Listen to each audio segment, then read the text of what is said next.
Bonjour à toutes et à tous et bienvenue sur GCN pour revivre les meilleurs moments de la deuxième étape de la Vuelta Feminina by Carrefour.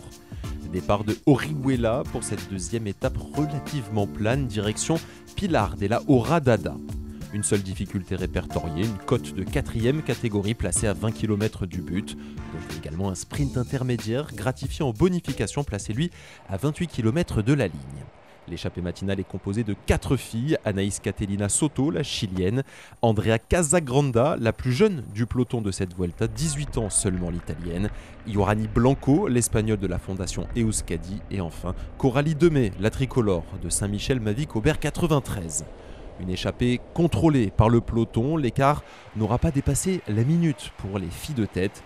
Et malheureusement, vous le voyez, cette échappée n'a que très peu de chances d'aller au bout. À 38 km du but, les dernières fuyardes sont reprises alors qu'une chute intervient dans le peloton. Elle implique notamment Silvia Persico, l'italienne, vainqueur de la Flèche Brabançonne cette année, qui rapidement peut regagner le peloton avec l'aide de ses coéquipières. Scénario entendu donc, une arrivée au sprint pour déterminer la vainqueur de cette deuxième étape.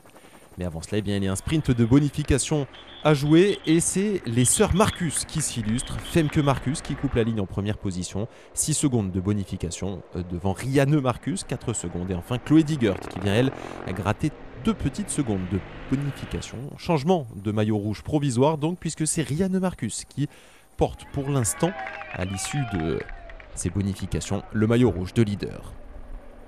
La cote de 4e catégorie avec la française, ancienne championne de France, Jade Viel qui coupe la ligne en première position et qui s'assure donc du maillot de la montagne. Et bien pour déterminer la vainqueur de cette deuxième étape, il va y avoir un sprint avec l'emballage final, toujours très chaotique, mouvementé, les différents trains qui essayent de se mettre en place. Et Chloé Digert qui anticipe, la spécialiste du contre-la-montre, championne du monde en 2019, prend quelques longueurs d'avance.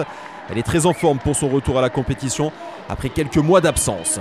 Chloé Digert toujours en première position, on est maintenant dans les 100 derniers mètres. Marianne Vos qui déboîte, mais Charlotte Kool qui est la plus rapide. Et la néerlandaise qui vient couper la ligne et remporter cette deuxième étape. La victoire pour la néerlandaise de la team DSM, la plus rapide dans les rues de Pilar de la Horadada pour remporter cette deuxième étape.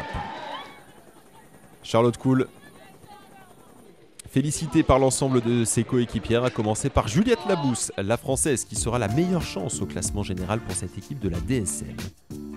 On revoit ce sprint avec Chloé Digert qui avait parfaitement anticipé, Marianne Vos qui déboîte, regarde à droite, Chloé Digert est largement dépassée, mais c'est Charlotte Kool qui déboîte à gauche et vient remporter la victoire. C'est la 7e victoire de la carrière de Charlotte Kool, la première étape remportée par la néerlandaise sur un grand tour. Elle devance Marianne Vos donc et Chloé Digert. L'autre consolation pour Marianne Vos qui au jeu des bonifications conserve une petite seconde d'avance sur Chloé Digert et s'empare donc du maillot rouge de leader. Elle qui avait déjà été leader du Giro, leader du Tour de France, on s'en souvient, pour 5 étapes l'été dernier et qui est donc la nouvelle leader de cette Vuelta. La 3e étape, donc avec un départ de Elche de la Sierra, direction La Roda. Aucune difficulté répertoriée. Jade Viel est donc assurée de conserver son maillot de la montagne. Un sprint intermédiaire gratifiant bonification également. Et après 157 km, c'est un sprint qui est attendu pour déterminer la vainqueur de cette 3e étape.